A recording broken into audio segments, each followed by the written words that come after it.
जब चुनाव का आगाज हुआ तो बीजेपी ने नारा दिया, अब की बार 400 पार।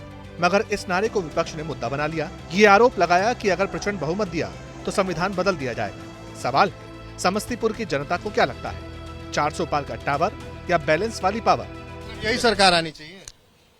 सरकार तो आनी चाहिए, लेकिन इसके विपक्ष तगड़ा होना चाहिए। हम दो वोट, एक तो हम अपने वोट का अधिकार है, दूसरा हमारा पत्नी है। पत्नी का वोट का अधिकार नहीं है, उसका अधिकार नहीं है, लेकिन हम अपना बना के रखे हैं। अगर वो कांग्रेस में वोट देगी तो हम बीजेपी में वोट देगा, वो अगर नरेंद्र मोदी को वोट देगी तो हम कांग्रेस में। इसलिए जो उसका विपक्ष तगड़ा होना चाहिए। हाँ, हम अपने अनुकूल बना के रखें। सब करेंगे तो गड़बड़ हो जाएगा, फिर बराबर हो जाएगा। इतना बहुमत में सरकार नहीं होना चाहिए। पड़ेगा, कौन बनेगा प्रधानमंत्री? नहीं, इतना बहुमत में सरकार नहीं होना चाहिए। मोदी जी कह रहे हैं 400। हाँ ठीक है, कहेंगे। नहीं, उतना तो नहीं आएगा। काम जो भी हो रहा है, लेकिन अभी फिलहाल में तो बेरोजगारी बहुत है।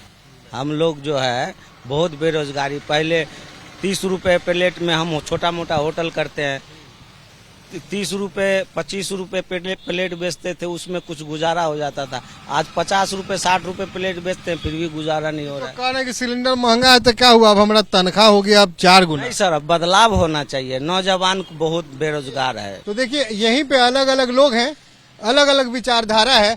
महादेव शंभू है, इन्हें मोदी जी अच्छा नहीं लग रहा है। जहांगीर है, कह रहा भाई मोदी जी तो मोदी जी है। चलिए और चलेंगे समस्तीपुर के अलग अलग इलाकों में। इसका मतलब यह है कि सियासी बयानबाजी का असर तो है, लेकिन इस बयानबाजी के बीच समस्तीपुर का सियासी समीकरण क्या है, ये समझना भी जरूरी है। 2009 के लोकसभा चुनाव में यहाँ जेडीयू के महेश्वर हजारी जीते। 2014 और 2019 में एलजेपी के रामचंद्र पासवान। 19 के ही उपचुनाव में प्रिंस राज की जीत हुई और अब एलजेपी ने अपने कोटे से शांभवी को कैंडिडेट बनाया है। तो वोट विकास पर, परिवार पर या स्थानीय मुद्दों पर? अगला सवाल यही था। क्या नाम है भैया? धूप ज्यादा है, पीछे होइए। मेरा नाम अनस रिजवान अंसारी है। अनस रिजवान अंसारी जी। अंसारी साहब, आप भी घुसपैठिया तो नहीं है?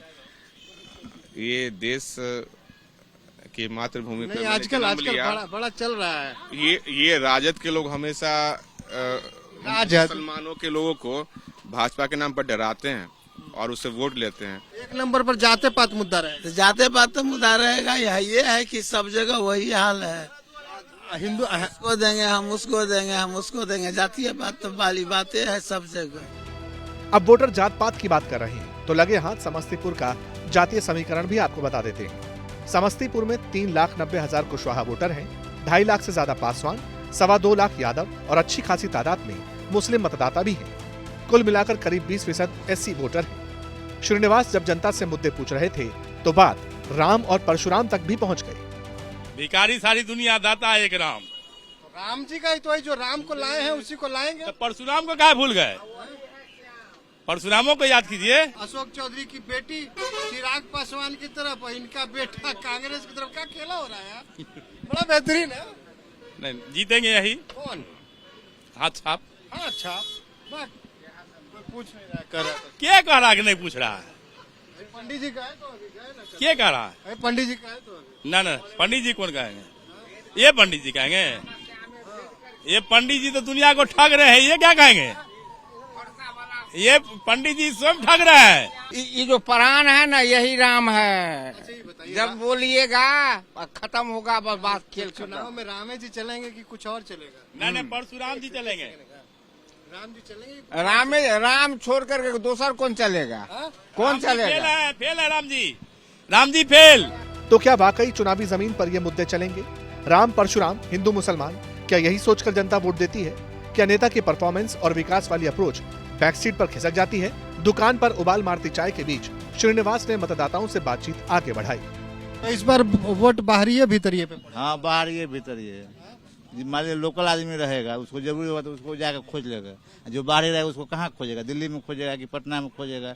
मालूम होगा कि पटना में गए, घोड़े नहीं मिल रहा है, कहाँ खोजेगा? जो लोकल है, लोकल वाला के देगा। क्या नाम है आपका? मेरा भोला कुमार गांधी। भोला कुमार गांधी। गांधी? पहले गांधी जी भी मिल गए भाई राजेश। तो गांधी जी ये बताइए कि देश कैसा चल रहा है? बहुत बुरा स्थिति में चल रहा है। क्या दिक्कत? देश बिक रहा है, हम लोग खरीद रहे हैं देश को। देश बिक रहा है? कौन बेचा? मोदी जी बेच रहे हैं, हम लोग खरीद रहे हैं। मोदी जी महंगा करते जा रहे हैं, उस चीज को हम लोग खरीद रहे हैं, तो मोदी जी बेच रहे हैं, हम लोग खरीद रहे हैं। महंगाई ज्यादा है, बस यही सोच के इस बार बटन दबाइएगा। दबा हुआ है दब गया है तो महंगाई के मुद्दे पे। हाँ पूरा आवाज कर गया टी। अब पे करेंगे मोदी जी, कहने करेंगे मोदी जी अब पे करने वाले हैं। ऐसा ना कहो, कह रहे 400 पार, 40 को पार हो जाएगा तो वो बहुत है। अभी तक की बातों से ये समझ आया कि समस्तीपुर में टक्कर जबरदस्त है। बाहरी बनाम लोकल का मुद्दा हावी होता दिखाई दिया। लोकल मुद्दों पर जनता वोकल है और आम आदमी टैक्स पर सरकार से सवाल पूछता है। जनता के पास कोई मुद्दा है कि सीधा 400 पार है? नहीं, 400 पार तो नहीं है और इस पर संघर्ष है काफी। और जो मैं ये कहना चाहूंगा कि जो जनता का जो मेन मुद्दा है, अगर आप मुझसे पूछ रहे हैं व्यक्तिगत तौर से मैं बोलूंगा, ये जो फ्री की राजनीति जो कर रही है सरकार, मतलब फ्री की राजनीति जो कर रही है सरकार, राजनीति तो फ्री की ही होती है। नहीं, अनाज फ्री, ये फ्री वो फ्री, ये सब जो दे रहे हैं, ये हमारे जैसे लोगों को जो टैक्स का जो पैसा है उसी का तो दे रहे हैं वो।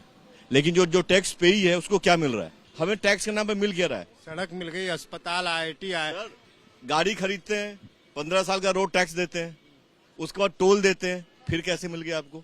अब डबल टैक्स की राजनीति होगी ना। आप कह रहे हैं 1 नेशन 1 लॉ, हर बात कहते हैं 1 तो ये डबल कैसे हो गया? जहाँ तक लग रहा है इस बार आप लोग मोदी जी से ज्यादा प्रभावित हैं, वोकल फॉर लोकल हो गए हैं। नहीं, लोकल तो है ही है, नहीं वो तो है ही है। मोदी जी कहते हैं local for vocal. Modi ji को हम लोग वोट नहीं देंगे। क्यों? हाँ नहीं, अरे सब पैसा खाया है ना। आप देख रहे हैं ना कि जब अरविंद केजरीवाल को जेल में भेजा, उससे पैसा लिया। भ्रष्टाचार मुक्त, भ्रष्टाचार क्या? भ्रष्टाचार तो वही है। आप जाइए ना MP के यहाँ जाके छापा मारिए, 2 लाख 4 लाख रुपया घूस लेकर ट्रांसफर अब बदली करता है। दिन चढ़ रहा था और समस्तीपुर के मेन बाजार इलाके में जनता की भीड़ भी। हमारे संवाददाता श्रीनिवास को कई और लोग मिले जो अपने मन की बात कहना चाहते थे। हमने सबकी सुनी। तुम पीछे से कुछ बोल रहे थे? बोले आप बोले जो 5 किलो अनाज के बारे में। हाँ। 5 किलो अनाज से थोड़ी 1 महीना गुजरिए जाता आदमी का, सिर्फ चावल देता और सामान सब मिलेगा तभी तो। तुम तो युवा हो, तो युवाओं के लिए क्या मुद्दा होना चाहिए? क्या मुद्दा? रोजगार चाहिए और क्या चाहिए। क्या चल रहा है समस्तीपुर में? सर सब चल रहा है, सब मने मन है। बाल बच्चा चल रहा है, सब मने मन चल रहा है सर। जाति पाति लेके लोग चल रहा है, अपना अपना जाति पाति। प्रिंस जी आए तो यहाँ कुछ नहीं किए, देखले बात है। और यहाँ जो है सो राजद के झंडा देखले बात है। वो मोदी जी, दूसरा कोई विकल्प नहीं बचा। हार जी के वो मोदी जी दिखाई पड़ रहा है, तो सर कोई बुझाता नहीं है। ऐसा है क्या? बात तो सही कह रहे हैं। अरे तो यहाँ देखिए तेज प्रताप यादव है, राहुल नहीं, कहीं कुछ तेजस्वी यादव है, कहीं कुछ नहीं। मोदी लहर है, मोदी नाम केवलम है। हाँ, मोदी नाम केवलम है। अब 2-3 बातें बिल्कुल क्लियर थी। समस्तीपुर में मुकाबला दिलचस्प रहने की उम्मीद है। बदलाव और अंडरकरंट पर वोटर वोकल है। मोदी पर भरोसा तो है, लेकिन लोकल कैंडिडेट पर नहीं। सियासी मुद्दों के साथ स्थानीय मुद्दों पर भी बात होनी चाहिए। नहीं समझे, नेता जिस हिसाब से हो, हम जैसे कि कोई भी चीज मत अगर डालना है हमको, तो हमको लगना चाहिए ना कि कोई कैंडिडेट उस लेवल के हैं कि जिनको वोट दिया जाए। लेकिन वहाँ नहीं है, लगता तो नहीं है, हमको नहीं लग रहा है। शांभवी हजारी लेवल की नहीं है इधर बेटा? नहीं, लेवल की है नहीं है वो हम नहीं जानते, उनको तो कोई जानता तक नहीं है। अब क्या, अब नाम हो गया उनका। बिहार में जो स्थिति है, यहाँ जितना है ना सब लेबर बन के चला गया। पलायन। यहाँ गुजरात में फैक्ट्री वहाँ लगेगा, लेबर यहाँ से जाएगा। समझ गए? आज के डेट में अगर गुजरात में मोदी जी के राज में, मोदी जी के राज में, और लेबर जाएगा बिहार का। हाँ, यहाँ से 15,000, 12,000, 18,000 का नौकरी करने ही जाएगा यहाँ से। हम लोग को बदलाव चाहिए, शिक्षा चाहिए, बेरोजगार उसको रोजगार चाहिए, और ये बेरोजगारी हटा, गरीबी हटा। सरकार से यही दरखास्त है हम लोग को। तो चलिए, तमाम मुद्दे हैं, लेकिन मैं पूरे देश में देख रहा हूँ युवाओं के पास एक ही मुद्दे हैं। हालांकि और तमाम लोगों से बातचीत करता हूँ, कोई जात पात और तमाम तरह के मुद्दे, लेकिन जहां भी मैं युवाओं से बात कर रहा हूँ तो ये तमाम युवा रोजगार, महंगाई, शिक्षा और स्वास्थ्य की बातें कर रहे हैं। अगले एपिसोड में फिर कहीं और मुलाकात होगी।